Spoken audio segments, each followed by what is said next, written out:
Remothered, Tormented Fathers is an award-winning indie horror game that impressed the hell out of me when I reviewed it on the PS4 last year. And when I heard that they were bringing it to the Switch, I was overjoyed that the experience would now reach a new audience and could be played wherever you go. Of course, I figured that the game would need to take a visual hit due to the Switch's less powerful hardware, but after seeing what studios like Panic Button have done with their ports of Doom and Wolfenstein, hey, anything's possible, right?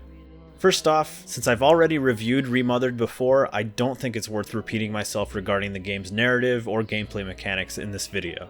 If you'd like to learn more about why I think this game rules, click here. But in this video, I want to explore whether or not the core experience has survived the port to Nintendo's platform. So let's get into it. Upon booting up the game for the first time, everything seems normal. The menu looks the same, cutscenes are pre-rendered using in-engine assets, so it all looks just as great as it did on the original platforms. But as soon as these end and we transition into gameplay, let's just say that I wasn't mentally prepared for how big of a visual downgrade they were about to hit me with.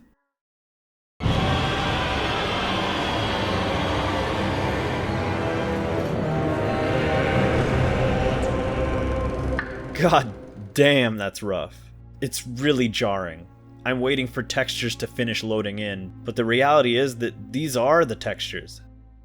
Once I got over the initial shock of how this game looks on the Switch, it was time to actually start making my way through it. And it does play pretty well actually, maintaining a relatively steady frame rate while docked. Although I did run into a handful of really weird bugs, like doors that wouldn't open properly, or my character glitching up on top of furniture. I can't help but get the feeling that Remothered running on Switch is barely keeping it together. Sound design is incredibly important in this game, and I'm happy to report that it sounds as good as ever on Switch. The threatening voice of your pursuers gives you a sense of where they are and keeps you on edge.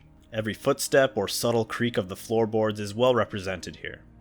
So even though the graphics in Remothered on Switch are significantly worse, the rest of the game is relatively well preserved, which isn't too bad. That is, until you try playing it in portable mode. To my complete surprise, once you remove the system from the dock, the drop in performance makes the game borderline unplayable, as the frame rate basically cuts in half. Walking through the mansion, even while running at top speed, feels like you're seeing it in slow motion. And during tense situations where quick action is needed, you might as well give up, because playing this way is just miserable.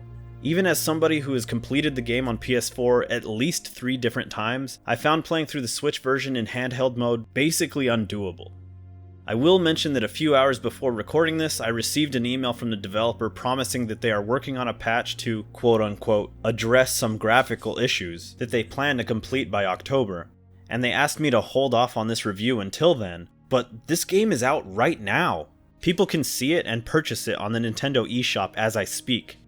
I don't know, I personally feel that holding off on posting a review for a game that has been released because a patch might fix some of the things that are wrong with it in a month is a little unreasonable. So there you have it, my thoughts on the Switch version of Remothered Tormented Fathers.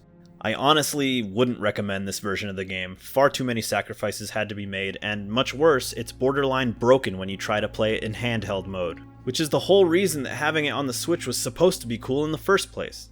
If you're looking for a great stealth horror game in a spooky mansion, be sure to pick up this game on other platforms, but unfortunately the Switch version gets a 1 out of 5.